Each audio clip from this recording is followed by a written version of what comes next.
Hey, Dieu vous bénisse. Amen. Au nom puissant de Jésus, notre Sauveur. Bonne année 2024. Oh, hallelujah. Eh bien, que notre merveilleux Sauveur vous bénisse en cette année 2024. Nous sommes très heureux de pouvoir partager ces moments avec vous. Eh bien, aujourd'hui, nous voulons, prier pour vous afin que Dieu vous bénisse. Afin que là où vous êtes, que votre situation se débloque. Dans le nom puissant de Jésus. Parce que 2023, peut-être que vous avez souffert la maladie, le chômage, dans vos finances, dans tout cela, Dieu a la capacité de débloquer les situations. Oui, merci Seigneur. Seigneur, nous voulons te prier. Toi qui es le fidèle, le véritable, le tout-puissant, à qui nous avons placé notre foi et notre confiance. Tu as dit de chercher et nous trouverons, de frapper et on nous ouvre, de demander. Et nous voulons demander. Et quand on demande, tu es celui, Seigneur, qui ouvre les écluses des cieux. Amen. Demandez et l'on vous donnera. Et nous voulons demander, Seigneur, pour nos frères et sœurs qui nous regardent. Seigneur, ça fait des années qu'ils nous regardent. Tu connais leurs problèmes, tu connais leurs difficultés. Et tu es celui qui peut leur bénir au-delà de ce qu'ils peuvent, Seigneur, penser et imaginer. Seigneur, merci, parce que l'année 2023 peut-être a été difficile pour eux. Avec leurs enfants, dans leur travail, dans leur business, dans tout ce qu'ils font, même peut-être spirituellement. Mais que cette année 2024 soit une année d'espérance, une année de succès, une année de grâce nouvelle pour leur vie, Seigneur. Nous voulons te bénir, nous voulons te remercier au Père de grâce. Fais leur grâce encore en cette année 2024, afin que cette année 2024 soit une année d'excellence. L'excellence en Jésus-Christ. Amen. Alléluia. Amen. Bonjour Madame Kwaku. Bonjour. Amen. Amen. Bonne année. Bonne année. God bless you. Happy New Year. Et aujourd'hui, nous voulons parler de la réputation. La réputation, c'est l'opinion favorable ou défavorable que les gens ont envers vous. Vous savez qu'on vit dans une société, les gens ont que des yeux et des oreilles pour entendre. Donc, les gens vont avoir une opinion envers vous. Est-ce qu'ils vont avoir une opinion favorable ou défavorable? Ça, c'est... Que ce soit dans votre travail, que ce soit dans votre famille, que ce soit même dans votre mariage, que ce soit avec vos enfants, partout où vous allez aller, à l'église, partout, les gens vont regarder qui vous êtes. Avec les réseaux sociaux. Maintenant. Avec les réseaux sociaux. C'est encore plus important. Exactement, c'est encore plus important. Donc, les gens, vont vouloir savoir qui vous êtes vraiment. Est-ce que vous ne jouez pas la comédie avec eux? Est-ce que vous n'êtes pas dans la duplicité avec eux? Donc les gens vont savoir si vous êtes quelqu'un de bien ou quelqu'un de faux. Est-ce que tu comprends ce que je veux dire? Donc la réputation est quelque chose d'important. Et le diable utilise la réputation comme une âme invisible pour détruire la réputation, détruire l'image de certains enfants de Dieu.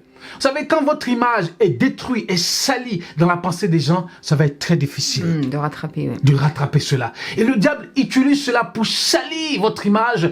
Par quoi? Des fois, par même le mensonge. Les gens vont mentir sur vous, vont dire des choses qui n'ont rien à voir avec votre vie.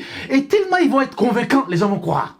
Comme Jésus, quand il y a des faux témoins. Voilà, c'est ça. Donc les gens vont être tellement convaincants, ils vont vous calomnier, et ils vont salir votre image, n'est-ce pas, dans la pensée des gens, dans la tête des gens. Et le diable, il fait cela. Le diable est devenu maître dans cela. Et même, des fois même dans l'église, il y a des frères et sœurs même qui utilisent cela pour salir l'image du pasteur, salir l'image des frères et sœurs. Dans votre famille, il y a des gens qui sont là pour salir même votre image. Dans votre travail, il y a des gens qui sont là pour salir votre image afin que vous ne progressez pas. Voyez-vous? Donc, il y a des gens qui sont là des fois que le diable utilise. La jalousie aussi. La jalousie pour salir votre image, afin que, vous ne soyez pas quelqu'un de bien, qu'on voit comme quelqu'un de bien, tu vois. Il veut salir votre image. Et nous voulons que vous puissiez faire attention. On vit dans une société. Regarde le frère Jimmy Swaggart. Avec ce qui s'est passé, son image a été salie. Même s'il a demandé pardon, mais son image a été salie. Regarde le frère à l'église en Australie. Son image a été salie. Même s'il a demandé pardon devant l'église, mais son image a été salie. Son image a été salie. Et le diable veut salir l'image des chrétiens. Que nous dit la parole de Dieu dans 1 Corinthiens, oui? 1 Corinthiens 6. Verset 12, c'est ça? 12. 12, oui. Comme dit la parole de Dieu. Tout m'est permis, mais tout n'est pas utile. Tout m'est permis, mais je ne me laisserai asservir par quoi que ce soit. Tout m'est permis, mais tout n'est pas utile. Tout m'est permis, mais je ne me laisserai pas être esclave de quelque chose. Nous sommes sauvés par grâce par le moyen de la foi en Jésus-Christ. Tout nous est permis. Mais ne faites pas de la grâce de Dieu quelque chose pour que vous puissiez aller pécher et salir votre image. Un prétexte de vivre selon la chair. Un prétexte de vivre, exactement, selon la chair. Dans Galates. Tout m'est permis, mais tout n'est pas utile. Tout m'est permis, mais je ne me laisserai pas asservir, être esclave. Être esclave. Vous savez, votre corps est le temple du Saint-Esprit. Paul dit, ne savez-vous pas que votre corps est le temple du Saint-Esprit? Ne savez-vous pas que votre corps appartient à Dieu? Vous savez que le corps que nous avons là, un jour quand on va partir, ce corps-là, on va le laisser, on va le déposer. Et puis on dit, Seigneur, voilà ton corps. Mon esprit, je te remets mon esprit et je m'en vais. Il y a des gens qui disent, mais mon corps c'est à moi, non? Je peux faire ce que je veux faire avec. Mais ton corps ne t'appartient pas, ma soeur. Mon frère, ton corps ne t'appartient pas. Ce corps-là appartient à Dieu. La Bible dit que nous sommes le corps du Saint-Esprit, le corps de Christ. Le temple du Saint-Esprit. Le temple du Saint-Esprit, excuse-moi. Que nous sommes le corps de Christ et nous sommes le temple du Saint-Esprit. Tu vois? Donc, votre corps appartient au Seigneur. Et vous ne pouvez pas faire n'importe quoi avec. Et en cette année 2024, vous ne pouvez pas faire n'importe quoi avec votre corps. Et si vous faites n'importe quoi avec votre corps, le diable va salir votre image. Et si le diable salit votre image, c'est un peu l'image de Christ qui est salie. Tu vois? Donc, il est important de vivre selon l'Esprit de Dieu. Si nous affectionnons les choses de l'Esprit, n'allons pas, n'est-ce pas, comment dire ça, salir notre corps. Permettre que, oui. Ceux qui s'affectionnent aux choses de la chair vivent selon la chair. La chair, exactement. Et ceux qui s'affectionnent aux choses de l'esprit vivent selon l'esprit. Exactement. Donc, que vous puissiez vous affectionner aux choses de l'esprit, je dirais. Afin que votre image ne soit pas salie. Votre réputation ne soit pas, comment on dit ça en français? Galvaudée. Galvaudée, ou que l'ennemi ne vienne pas nuire à votre réputation. Nuire à votre, c'est le bon mot, nuire à votre réputation. L'ennemi ne vous pose pas des pièges. Surtout faites attention quand on vous invite dans des fêtes de fois qui ne sont pas chrétiennes. Ma chérie, viens et à fête. Oui, parce que vous êtes dans le même quartier, mais tu ne sais pas les hommes qui attendent là-bas. Mon frère, viens et à fête, parce que vous vous connaissez dans le quartier. Tu penses que tu vas aller les évangéliser. Mais tu ne sais pas les femmes qui attendent là-bas.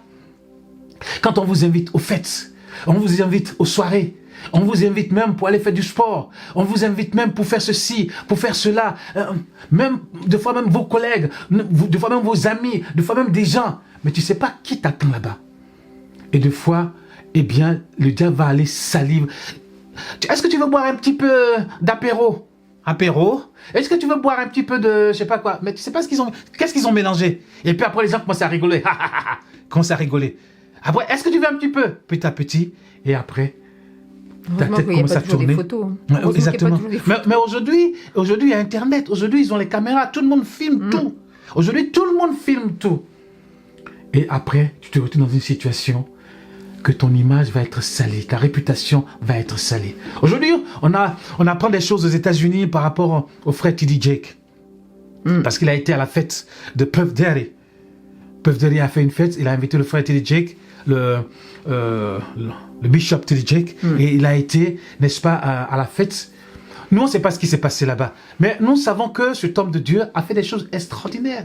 Fait des choses extraordinaires avec le peuple américain, le peuple noir américain, vraiment. Un homme extraordinaire. Mais des fois, il faut faire attention quand des gens du monde t'invitent. Tu penses que tu vas là-bas pour aller annoncer l'évangile, mais tu ne sais pas quelles sont les pièces qui vont te tendre. Aujourd'hui, on raconte que, ouais, il a fait des choses là-bas, qu'il a fait ceci, qu'il a fait cela. Mais nous ne sommes pas là pour parler de cela. Nous savons que c'est un serviteur de Dieu. Nous savons que c'est un serviteur de Dieu intègre. Nous ne connaissons pas sa vie. D'ailleurs, lui-même, il a parlé. Il a dit qu'il n'a jamais dit qu'il est parfait. C'est ce qu'il a dit. Il a dit qu'il n'a jamais rabaissé quelqu'un dans l'église. Mais il a dit que ce que les gens ont dit là, lui, il ne fait pas ça. Lui, il ne fait pas cela. Mais son image a été salie devant le peuple de Dieu. Son image a été salie sur les réseaux sociaux. Son image a été salie partout. Je vois des gens même qui viennent de je sais pas, ou des gens qui parlent de lui comme, je sais pas, mais c'est incroyable. De fois des chrétiens mais qui parlent mal des serviteurs de Dieu. Tu sais même pas ce qui s'est passé. Créflo, il a eu un problème aussi. Oui, exactement, oui. À l'époque, avec sa fille. Oui, exactement.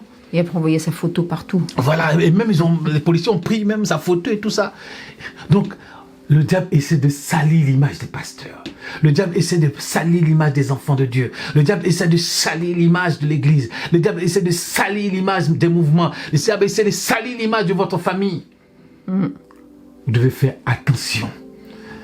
Votre réputation, eh bien, est importante. L'image que vous avez est importante. Que votre image ne soit pas salie. Que votre image ne soit pas salie. Que en cette année 2024, eh bien, puissiez vraiment faire attention dans tout ce que vous allez dire, dans tout ce que vous allez faire. Que ce soit à l'extérieur et même dans l'église. Faites attention afin que Dieu vous bénisse. Amen. Alléluia. Pouvons lire aussi 2 Corinthiens 6, verset 14, c'est ça? Oui, je pense. Comme dit la parole de Dieu. Ne vous mettez pas avec les infidèles sous un joug étranger, car quel rapport y a-t-il entre la justice et l'iniquité, ou qu'y a-t-il de commun entre la lumière et les ténèbres? Exactement. Ne vous mettez pas avec des infidèles. C'est vrai qu'on peut avoir des amis qui ne sont pas chrétiens, on peut les évangéliser, mais à des situations, il ne faut pas être dedans, comme on dit. Il y a des situations, il ne faut pas mettre ta bouche dedans, comme on dit. Il y a des situations, il ne faut pas regarder. C'est la vérité. Il y a des situations, il ne faut pas toi-même, comme on dit, te jeter là où il y a des crocodiles. Ça te fait manger gratuitement. Il y a des situations... Tu peux te faire piéger. Hein. Oui. Parce que des fois, ils te disent, oui, bon, c'est un repas du travail. Puis tu vas dans un restaurant, et puis c'est un autre restaurant qui... Ben oui. Tu peux te faire piéger, ça arrive. Sans que tu fasses exprès. Exactement. Donc, il faut faire très attention. Aujourd'hui, les femmes, elles peuvent te piéger. Même les hommes aussi peuvent te piéger. Il va t'inviter, l'homme va t'inviter, il va commencer à te raconter des mots gentils parce que les femmes, elles aiment bien. Même des fois, mais ça peut être tous les collègues qui sont là. Hein, des fois, ça peut être pas... Bien sûr, exactement. Mais enfin, je parle de plusieurs situations, plusieurs cas possibles, et ainsi de suite.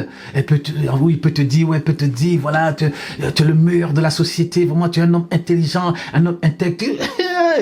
Ça commence à monter. Tu es l'homme le plus beau, tu es mignon, tu es ceci, cela. Ça commence à monter, ainsi de suite. Tu dis, comment ça veut dire ça? Ou la femme, puisqu'elles aiment les mots gentils, vraiment, tu es la plus belle, j'ai jamais vu une femme comme toi, ainsi de suite. Et toi, tu commences à tourner le film dans ta tête, et ainsi de suite. Il faudrait faire attention en cette année 2024, et que le Seigneur vraiment puisse vous protéger, le Seigneur puisse vous garder, et que vous-même puissiez vous garder vous-même. Dans vos paroles, vous gardez vous-même. Là où vous allez, vous gardez vous-même. Alléluia. Afin que vraiment que Dieu puisse vraiment vous bénir. Alléluia. Faites attention à vos relations, dans vos amitiés, à vos fréquentations. Là où vous allez, faites attention. Car votre réputation doit être sauvée. Amen. Vous faites partie du corps de Christ. Le corps de Christ ne doit pas être éclaboussé. Le corps de Christ ne doit pas être sali. Mais que nous puissions rayonner dans ce monde-là.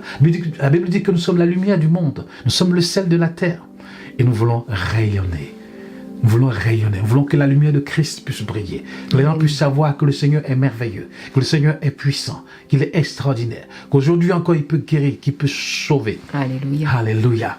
Et nous voulons le bénir. Nous voulons le remercier. Nous ne va pas être long. Vraiment que Dieu vraiment vous bénisse abondamment.